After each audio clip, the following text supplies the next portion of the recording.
નમસ્કાર વાલા પેન્શનર મિત્રો, નિવૃત્ત કર્મચારી મિત્રો, ભાઈઓ તથા બહેનો, સ્વાગત છે આપ સૌનું આપણી આ યુટ્યુબ ચેનલ ભાવેશ મકવાણા ન્યૂઝમાં। તો પેન્શનર મિત્રો, ગુજરાત પેન્શન સમાચારમાં આજે આપણે વાત કરીશું ગુજરાત રાજ્યના નિવૃત્ત પેન્શનરોના પેન્શનને લઈને આજ તારીખ 8/7/2026ની સાંજે 6:30 કલાકે આવી છે એક જોરદાર અપડેટ।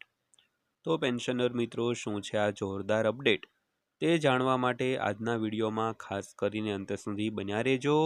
અને હજી સુધી આપણી આ ચેનલ તમે સબસ્ક્રાઈબ ન કરી હોય અને જો તમે એક પેન્શનર હો તો ડેઈલી આવી જ અપડેટો મેળવવા માટે આપણી આ યુટ્યુબ ચેનલ પણ અત્યારે જ સબસ્ક્રાઈબ કરી લેજો દોસ્તો। તો શરૂ કરીએ આજનો આ વિડીયો। તો સૌથી પહેલાં જો વાત કરીએ કેન્દ્ર સરકારના કર્મચારીઓ અને પેન્શનરો 8મા પગાર પંચની વધુને વધુ અપેક્ષા રાખી રહ્યા છે। તો આ દરમિયાન all India NPS employees federation એ પગાર પંચ સમક્ષ અનેક મુખ્ય સૂચનો રજૂ કર્યા છે। તો આમાં એચઆરએ એટલે કે હાઉસ રેન્ટ એલાઉન્સ વધારવો, ટ્રાન્સપોર્ટ એલાઉન્સ વધારવો, ફિટમેન્ટ ફેક્ટર વધારવો અને કર્મચારીઓના પગારમાં 65% સુધીનો વધારો કરવો જેવી માંગણીઓનો સમાવેશ થાય છે। તો ચાલો આનો વિગતવાર અભ્યાસ કરીએ।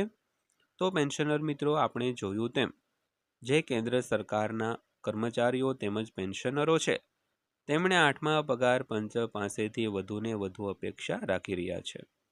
તો કર્મચારીઓ અને પેન્શનરોનું પ્રતિનિધિત્વ કરતું એક યુનિયન એટલે કે all India NPS employees federation એ પગાર પંચ સમક્ષ ઘણા સૂચનો છે તે રજૂ કર્યા છે, જેમાં એચઆરએ, ટીએ, ફિટમેન્ટ ફેક્ટર અને કર્મચારીઓના પગારમાં 65% સુધીનો વધારો કરવા જેવી મુખ્ય માંગણીઓનો સમાવેશ થાય છે। તો આના પર વિગતવાર અભ્યાસ કરીએ તો વિડીયોમાં ખાસ કરીને અંત સુધી બન્યા રહેજો। તો ફેડરેશન દ્વારા એક્સ શ્રેણીના શહેરોમાં એચઆરએ વધારીને 36%, વાય શ્રેણીના શહેરોમાં 24% અને ઝેડ શ્રેણીના શહેરો માટે 12% કરવાની ભલામણ કરવામાં આવી છે। તો વધુમાં કર્મચારીઓને વધતી મોંઘવારીથી રાહત આપવા માટે દર વખતે મોંઘવારી ભથ્થું એટલે કે ડીએ વધે ત્યારે એચઆરએ આપમેળે વધવો જોઈએ। તો વધુમાં ફેડરેશન દ્વારા પગાર નક્કી કરવા માટે ઉપયોગમાં લેવાતા કુટુંબ એકમમાં ફેરફારની પણ માંગ કરવામાં આવી છે। તો હાલમાં પરિવારની ગણતરી 3 સભ્યોને આધારે કરવામાં આવે છે, પરંતુ તેને વધારીને 4.4 સભ્યો કરવાનો પ્રસ્તાવ છે, જેમાં આશ્રિત માતા પિતાનો પણ સમાવેશ થયો છે। તો આનાથી ફિટમેન્ટ ફેક્ટર 2.05 થી 2.10 સુધી વધી શકે છે, જેનો સીધો લાભ કર્મચારીઓના મૂળ પગારને થશે।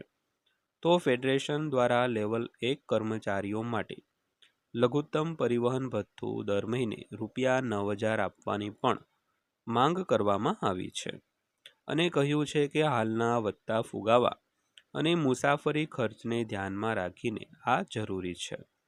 તો ખાસ કરીને ફેડરેશન એવું કહે છે કે મતલબમાં જે એચઆરએ છે તે શહેરોની શ્રેણીઓને આધારે આપવામાં આવતું હોય, તેમાં એક્સ શ્રેણી હોય તેમાં 36%, વાય શ્રેણીમાં 24% અને ઝેડ શ્રેણી માટે છે તે 12% કરવાની ભલામણ કરી છે।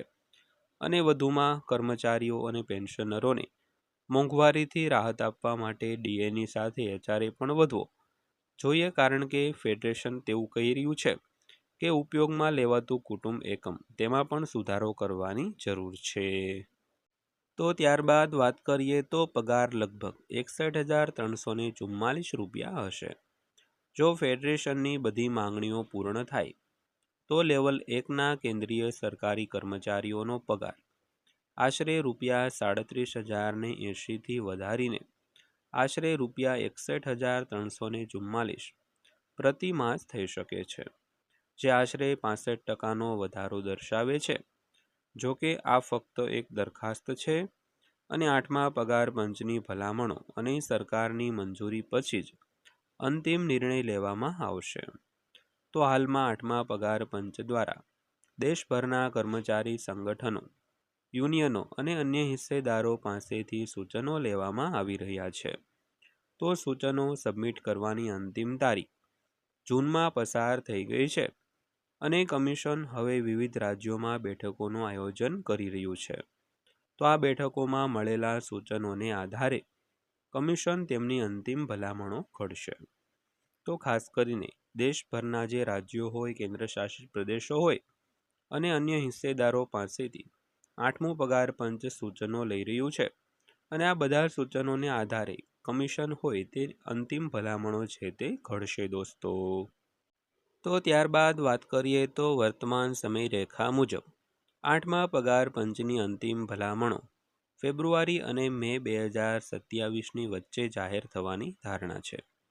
જોકે કેટલાક કર્મચારી સંગઠનો માને છે કે નવા પગાર માળખાની જાહેરાત એપ્રિલ 2027માં નવા નાણાકીય વર્ષની શરૂઆત સાથે થઈ શકે છે.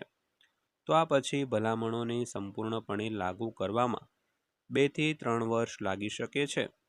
તો આનો અર્થ એ છે કે જો 2027માં પગાર વધારાની જાહેરાત કરવામાં આવે છે તો કર્મચારીઓને 2029 અથવા તો 2030 સુધીમાં સંપૂર્ણ લાભ મળી શકે છે. તો એ નોંધવું મહત્વપૂર્ણ છે કે આ હાલમાં કર્મચારી સંગઠનોની માંગણીઓ અને સૂચનો છે તેમને હજુ સુધી સરકાર કે 8મા પગાર પંચ દ્વારા મંજૂરી આપવામાં આવી નથી. તો કમિશનની ભલામણો અને કેન્દ્ર સરકારની મંજૂરી પછી જ અંતિમ નિર્ણય છે તે લેવામાં આવશે દોસ્તો.